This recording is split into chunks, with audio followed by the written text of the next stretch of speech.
بسم الله الرحمن الرحيم نحمده ونصلي على رسوله الكريم أما بعد فأعوذ بالله من الشيطان الرجيم بسم الله الرحمن الرحيم اليوم أكملت لكم دينكم وأتممت عليكم نعمتي ورضيت لكم الإسلام دينا صدق اللہ العظیم۔ محترم سامعین و ناظرین، محرم الحرام کا مہینہ ہے۔ یہ مہینہ بہت مبارک، بڑی عظمت والا، بڑی شان والا ہے، اور خاص طور پر 10 محرم یوم عاشوراء، اس کی بہت زیادہ فضیلت آئی ہے۔ میں نے جو آیات مبارکہ اس وقت تلاوت کی ہے، یہ حجۃ الوداع کے موقع پہ اس آیت کا نزول ہوا۔ اس میں یہ بتایا گیا کہ اللہ رب العزت نے دین اسلام کو مکمل کر دیا ہے، مکمل کرنے کے ساتھ ساتھ پسند بھی کر لیا۔ بہت بڑی بات ہے، ایک چیز مکمل ہو جائے اور اللہ رب العزت اس کو پسند بھی کر لے، سبحان اللہ، پھر تو کوئی کمی رہ ہی نہیں جاتی۔ اب مکمل کے اندر ہر چیز آ جاتی ہے۔ پوری زندگی میں ہم نے جس طریقے سے چلنا ہے، زندگی جیسے گزارنی ہے، وہ قرآن کریم کے اندر بتا دیا گیا، کیونکہ ہمارے لیے سب سے بڑی کتاب رہنمائی کی یہ قرآن پاک ہے۔ اور نبی کریم صلی اللہ علیہ وسلم جو ہمیں نبی ملے، وہ بھی سارے نبیوں کے سردار۔ جو کتاب ملی وہ ساری کتابوں سے اونچی اور بڑی شان والی۔ یعنی یہ ہمارے لیے ایک بہت بڑی خوشی کی چیز ہے، بہت ہی عظمت والی یہ چیز ہے، اتنی عظمت والی کہ باقی نبیوں نے جب اس امت کے فضائل سنے تو یہ درخواست کی، یا اللہ یہ امت تو ہمیں ملنی چاہیے، لیکن یہ امت اللہ نے پیارے محبوب صلی اللہ علیہ وسلم کے لیے مخصوص رکھی تھی۔ اب آپ غور کریں، جب امت کی اتنی شان ہے جس کے لیے دوسرے نبی خواہش کرتے رہے، تو پھر اس نبی کی کتنی بڑی شان ہوگی، اس نبی پہ جو کتاب اتری اس کی کتنی بڑی شان ہوگی، جس کے اندر یہ اعلان ہے کہ اس دین اسلام کو مکمل کر دیا۔ اب اس میں بادشاہ سے لے کر ایک مزدور تک سارے احکام آ گئے، انسان کی زندگی کی ضروریات کی چیزوں کے۔ پھر غور کریں، اس میں حقوق سارے آ گئے، بادشاہوں کے، فقیروں کے، مزدوروں کے، ماں باپ کے، رشتہ داروں کے، پڑوسیوں کے، عبادت کے طریقے ہر طرح کے آ گئے، کوئی یعنی کمی رہ نہیں گئی۔ مکمل تو وہی چیز ہوتی ہے نا جس میں کسی قسم کی کوئی کمی نہ ہو، نہ اس میں اب ہم کسی چیز کو گھٹا سکتے ہیں، نہ اس میں کسی چیز کو بڑھا سکتے ہیں۔ یہ بھی بتا دیا کہ انسان پیدا ہوتا ہے تو کیا کرنا ہے، اس کی جوانی آئے پھر کیا کرنا ہے، بڑھاپے میں کیا کرنا ہے، ہاں جی، پھر موت کے وقت کیا کرنا ہے۔ موت کئی طریقہ کی ہے، بیماریوں کی وجہ سے ہے، شہادت کی موت ہے جسے سب سے اونچی موت کہا گیا۔ شہید کے لیے آپ صلی اللہ علیہ وسلم نے خود خواہش کی کہ میں بھی چاہتا ہوں مجھے شہید کیا جائے، پھر زندہ کیا جائے، اور پھر میں شہید ہو جاؤں، پھر زندہ کیا جائے، پھر اللہ کے راستے میں قربان ہو جاؤں، 3 مرتبہ یہ خواہش کی آپ نے۔ تو اس میں یکم محرم کو فاروق اعظم رضی اللہ تعالیٰ عنہ کی شہادت، 10 محرم کو امام حسین رضی اللہ تعالیٰ عنہ کی شہادت۔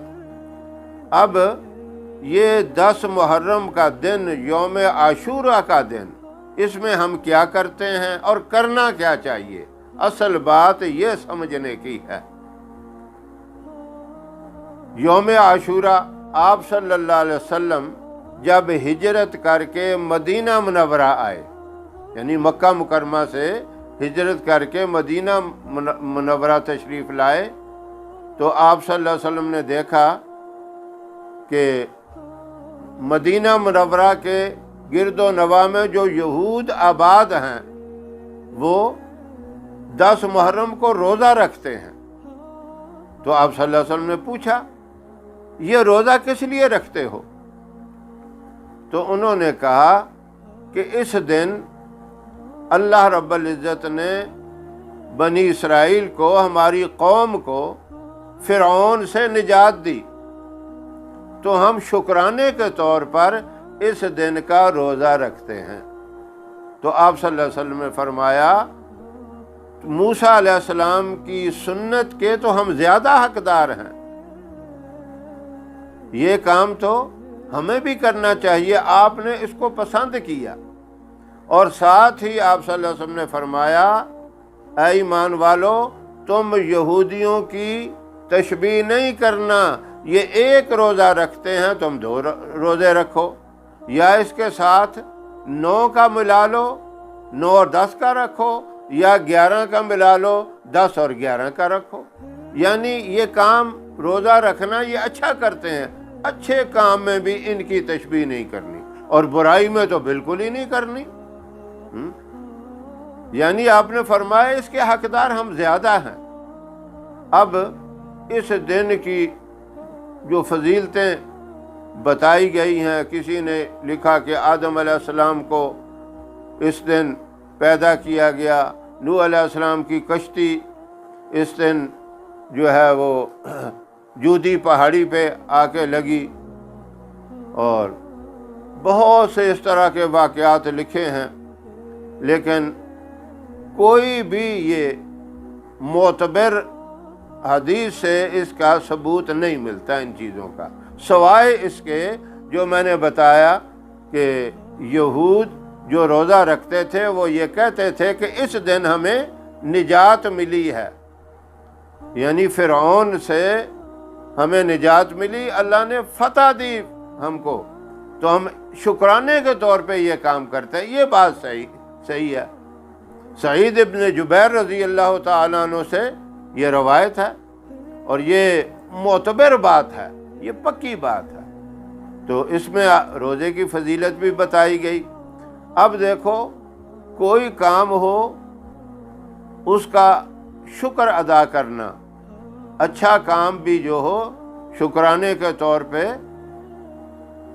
اس دن کو منانا، یہ ہے اصل چیز۔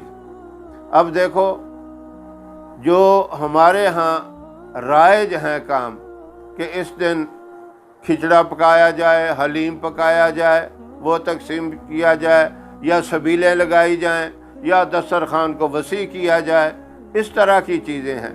اب ان چیزوں کا روزے کے ساتھ تو تعلق ہے ہی نہیں، یہ تو بالکل اس کے مخالف ہو گیا۔ حکم تو یہ ہے کہ اس دن کا روزہ رکھو، روزے کی فضیلت بھی بتائی۔ اب روزہ اور سبیل اور دسترخوان وسیع کرنا، طرح طرح کے کھانے پکانا، اس کا تو کوئی تعلق نہیں۔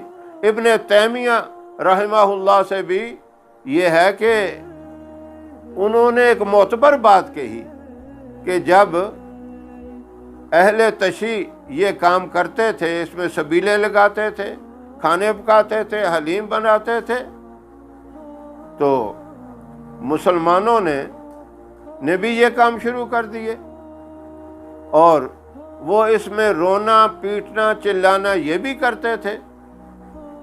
تو مسلمانوں نے اگر رونا پیٹنا چلانا نہیں کیا تو یہ کام تو شروع کر دیے، اس طرح کے سبیلیں لگانی، دسترخوان کو وسیع کرنا، کھانے پکانے۔ تو یہ سلسلے شروع کر دیے۔ اگرچہ بہت کچھ علماء نے یہ بھی لکھا ہے کہ یہ کام بھی ہونا چاہیے، لیکن روزے کی مخالفت ہو جاتی ہے، اور پھر وہ یہ بھی کہتے ہیں کہ اگر یہ کام کرنا ہے تو بچوں کے لیے یہ کریں، بچوں کو بھی وہی ترغیب دینی چاہیے جو بڑوں کے لیے ہے، ہونا تو یہ چاہیے۔ اب سمجھ میں تو یہی بات آتی ہے کہ جو حکم ہے روزے کا وہ ہو، اور یہ کھانے پینے کا اس کے علاوہ جب مرضی کریں، پورے سال میں جب جی چاہے آپ حلیم پکا لیں۔ اب دیکھیں ہمارے لیے خوشی کیا ہے؟ نبی کریم صلی اللہ علیہ وسلم کی آمد کی بے بہا خوشی، قرآن پاک کے نزول کی بے انتہا خوشی۔ لیکن یہ بھی سوچنا چاہیے کہ یہ خوشی ایک دن محدود نہیں ہے، نہ کوئی غم ایک دن کے لیے محدود ہے، نہ خوشی ایک دن کے لیے۔ کسی بات پہ پریشانی ہوتی ہے تو وہ ہمیشہ کے لیے بندے کو اس کا فکر رہتا ہے، غم رہتا ہے، دل کے اندر دکھ رہتا ہے، اور خوشی بھی ہمیشہ کے لیے ہوتی ہے، ایک دن کی تو نہیں ہے۔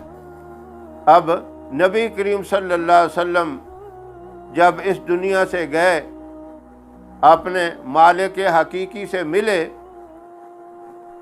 تو وہ دن صحابہ کرام کے لیے بڑے پریشانی کا دن تھا۔ علماء نے لکھا ہے، خاص طور پہ مولانا عبد القادر آزاد رحمہ اللہ نے یہ لکھا ہے، شاہ عبد القادر رحمۃ اللہ علیہ نے لکھا ہے کہ اس دن جو صحابہ کھڑے تھے کھڑے کے کھڑے رہ گئے، جو بیٹھے تھے بیٹھے کے بیٹھے رہ گئے، اور ایک صحابی اپنی زمین میں کام کر رہے تھے، ہل چلا رہے تھے، انہوں نے ایک دور سے آواز سنی کہ تم کھیتی میں کام کرتے ہو، حضور صلی اللہ علیہ وسلم تو اس دنیا سے رخصت ہو گئے۔ اس نے فوراً اپنا کام چھوڑا، ہل کو وہیں چھوڑا، اور دعا کی، یا اللہ تو مجھے آنکھوں سے اندھا کر دے اور کانوں سے بہرا کر دے۔ وہ اسی وقت آنکھوں سے بھی اندھے ہو گئے، کانوں سے بہرا ہو گئے۔ اب کسی نے پوچھا یہ دعا کیوں کی؟ تو انہوں نے کہا جن آنکھوں سے میں نے اپنے پیارے محبوب کی زیارت کی، اگر وہ دنیا میں نہیں رہے تو مجھے آنکھوں کی ضرورت نہیں۔ جن کانوں نے محبوب کی آواز سنی، اگر وہ دنیا میں نہیں رہے تو مجھے ان کانوں کی ضرورت نہیں۔ وہ تو ان کا یہ عالم تھا۔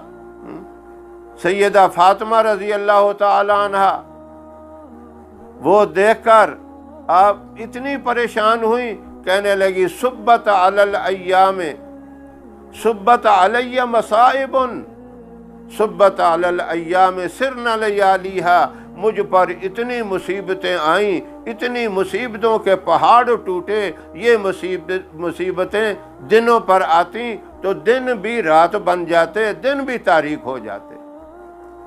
حضرت علی رضی اللہ تعالیٰ عنہ آئے، چہرہ انور سے کپڑا ہٹایا، کہنے لگے اے محبوب، اگر تو نے رونے سے منع نہ کیا ہوتا تو آج علی اپنے آنکھوں کے آنسوؤں سے تجھے غسل دے دیتا۔ صدیق اکبر رضی اللہ تعالیٰ عنہ فرمانے لگے اے محبوب، تیرا آنا بھی حق تھا اور تیرا جانا بھی حق ہے۔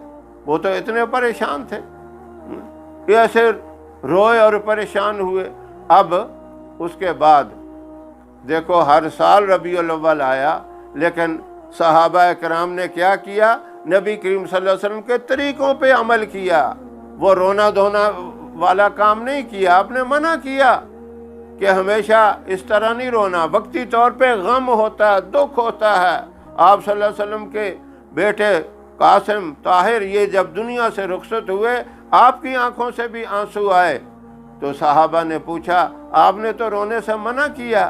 آپ نے فرمایا میرے اندر بھی دل ہے، پتھر نہیں ہے، میں چیخو پکار نہیں کرتا، جزا فضا نہیں کرتا، مارتا پیٹتا نہیں ہوں۔ آنکھوں سے آنسوں کا آ جانا یہ بندے کے اختیار میں نہیں ہے، یہ بے اختیار آنسو نکلتے ہیں دکھ کے وقت۔ تو یہ ہے، تو ہر چیز بتائی، دکھ کے معاملے میں کیا کرنا ہے، کوئی شہید ہو جائے تو کیا کرنا ہے، شہادت پہ تو بہت بڑا فخر ہے ہمیں، خلفائے راشدین سے، اہل بیت سے، امام حسین اور امام حسن رضی اللہ تعالیٰ عنہ سے، تمام صحابہ کرام سے اتنی محبت ہے، بے پناہ محبت ہے، جس کا ہم کچھ کہہ ہی نہیں سکتے، بیان نہیں کر سکتے۔ لیکن اس میں اس دن عاشورہ والے دن 10 محرم والے دن کوئی غلط کام کرنا یہ ناجائز ہے۔ دیکھیں عام حالات میں بھی اگر کوئی بندہ جمعے کے دن فوت ہوتا ہے، کہتے ہیں بڑا خوش نصیب ہے، جمعے کا دن مل گیا۔ رمضان کے مہینے میں فوت ہو جائے، لوگ کہتے ہیں سبحان اللہ کتنا اچھا اس کو موقع ملا۔ یہ عاشورہ کا دن اللہ کے ہاں پہلے ہی محبوب دن تھا۔ اس دن امام حسین رضی اللہ تعالیٰ عنہ کی شہادت ہوتی ہے تو یہ ان کی عظمت اور بڑھ جاتی ہے کہ اتنا اچھا دن ان کو مل گیا۔ یہ ہے اس دن یہ کام کرنے کے کہ زیادہ سے زیادہ قرآن پاک پڑھا جائے، زیادہ سے زیادہ درود پاک پڑھا جائے، زیادہ سے زیادہ دعائیں کی جائیں۔ وہ تو جنت کے شہزادے ہیں، درود و سلام بھیج کر جو ہے نبی کریم صلی اللہ علیہ وسلم کو تحفہ بھیجا جائے، جو کہ آپ صلی اللہ علیہ وسلم بے پناہ محبت کیا کرتے تھے ان حسنین کریمین سے۔ جب آپ کی شہادت ہوئی، شام کا وقت تھا، عصر کا وقت آخر تھا، آپ نے اس حالت میں بھی نماز نہیں چھوڑی، نماز پڑھی۔